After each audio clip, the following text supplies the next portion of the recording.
Hi, everyone. Welcome to another episode of Tales of Testing. My name is Brittany Fullerton. I'm a software project coordinator here at Internet Testing Systems. And today I'm joined by a very special guest, Pat Ward. Hi, Pat. How you doing? Good. Hi, Brittany. Glad to be here. Can you please introduce yourself for us? I am the president and founder of Internet Testing Systems, or ITS. Great. Thanks, Pat. So we have a really exciting episode today because we're actually celebrating ITS's 25-year anniversary. So Pat, I want to start by asking you, what inspired you to start your own business? Well, there were really two reasons. You have to remember 1997 was sort of a very transformative time. The internet was just emerging. Amazon was just out over the last few years. Testing technology at that time was very antiquated. Index cards to manage questions, everything was paper and pencil, everything was proprietary. There was a real opportunity to reinvent the technology for testing. The other reason I wanted to run a company was I wanted to run a company different than the companies that I had been a part of. I had been a part of lots of startups, but everything was very focused on sort of cashing out, making money. And I thought there was a real opportunity to do something that was a little bit more long-term, focusing on the customers, staying, being happy, focusing on the employees, staying and being happy, which gave us a long-term foundation for a business. And that actually became sort of the fundamental foundation for ITS and our culture. That's great. Very cool. And you can definitely feel that culture here at the company. So in the very beginning when ITS was formed, what was the company like back then? It was a lot of fun, actually. We were very much focused on the technology, and we didn't really worry much about money. We had a very cool first office where we could take nice walks in a neighborhood during the day, a nice deli downstairs. The team played video games at lunch, and every day we learned and played with new technologies. I had saved about $75,000 worth of seed money, and that bought us about 6 months to find our first client. And we were lucky. Our first deal was signed right about when the money was running out, though we had been working on it for a few months. And that provided the ongoing seed capital that allowed us to grow the business. That is too cool.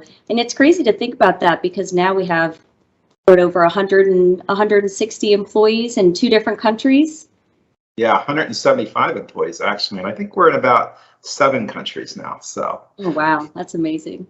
All right. So 25 years, that means ITS was formed in 1997, like you said. And like you were kind of saying back then, you know, access to computers was limited. Google wasn't even launched until 1998. So what do you think gave you that vision back then to move testing from in-person to online? Well, there was 3 basic things that I thought were coming out at the time. One, of course, was the internet. And I thought the internet was going to be the communications backbone for any online testing platform. But HTML was also the perfect language to be to describe what a test question was. You know, the text around it, the reading passages that support it. At that point, testing was mostly very simple questions. So the idea of having an interactive content on standards was extremely enticing. The last piece was related to content management. SQL database servers were becoming mainstream. Remember, everything was being paper and pencil, index cards, that sort of thing. So the idea of where we would merge from sort of simple DBase type simple database systems and going to enterprise data storage was going to be really great for test content. I don't think I was really especially visionary for seeing this. I mean, I think if you look back on it, it feels very obvious. But we were very early in the game. We did a very good job of staying focused on the testing technology. And we were cognizant of what was happening and where it was going, because things kept continuing to evolve over time, you know, mobile and things like that. So since the time it started, we've got the emergence of XML and the mobile, and now recently remote workers and remote assessment. So things continue to evolve. That is too cool. Yeah, it's cool to kind of be able to see that vision ahead of time and kind of see what the trend is going to be and go for it. It really did pay off. So starting a company and keeping it successful and growing for such a long time is not easy. So who would you say are the people who've been the most helpful in getting you to where you are today? Well, you know, success is due to so many people, both inside the company and who supported us outside the company. But I'm going to actually call out 2 people to start. First is Lisa, who basically co-runs the business with me, and is my wife. She supported our family during the first 10 years when I didn't take a salary. And then when she joined us about 4 years into the life of the company, she really was key to transforming us from sort of a small dev team to a polished services company. The other person is Frank Leinbach, and Frank is a super talented and smart developer, and he's one of the founders of the company. And what he brings is not only his technical skills, but sort of a wonderful attitude where he never gets flustered, but he continues to deliver great products. But really, the real heroes in the 25-year journey have been the employees. And I actually wanted to share a story with you.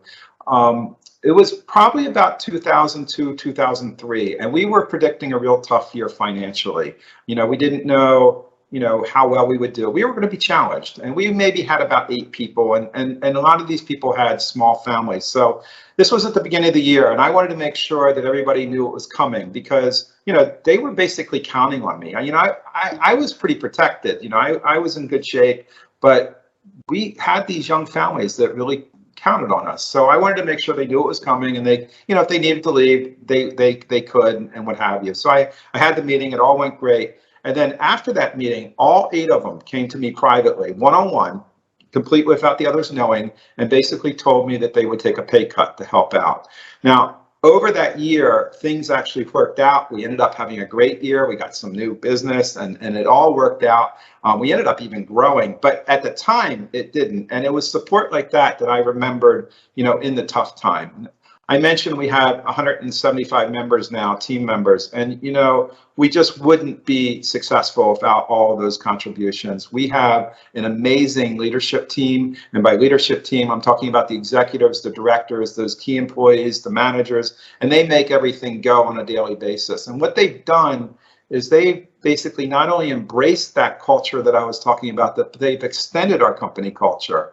And our culture is, has moved to the point where we're starting to see younger employees moving into those key roles within into the company. And it's actually been fun also seeing our company culture spread to other countries. So we've got our subsidiary in India, who are amazing in their own right, and they have basically embraced our culture over there, which is very different.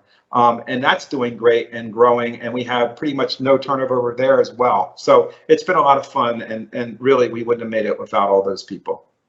That's amazing. And it's cool because, starting here just a few months ago, over half the people that I've met have been here for at least 10 years. So you can really tell that the culture is great, there's transparency, and you're doing something right.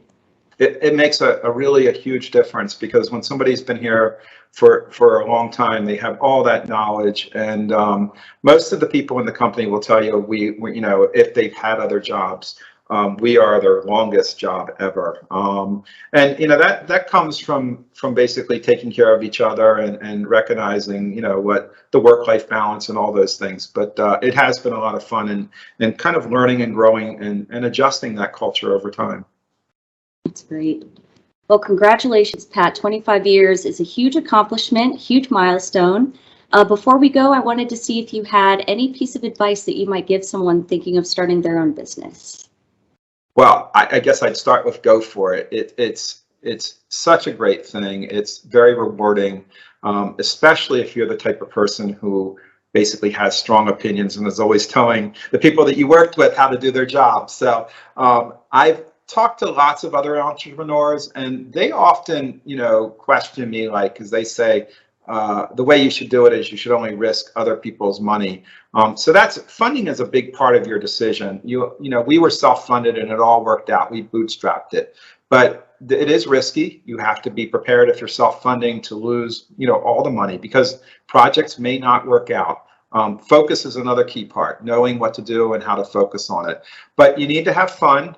And if it reaches a point where that it's not fun, then it's probably a mistake and you need to cut your losses. But I think it's one of the best things you can do is go out and do something, so. Perfect. I love that advice. Thanks, Pat. Well, thank you so much for talking with me today. I really appreciate it. Thank you everyone for watching, and we will see you next time. Good. Thanks, Brittany.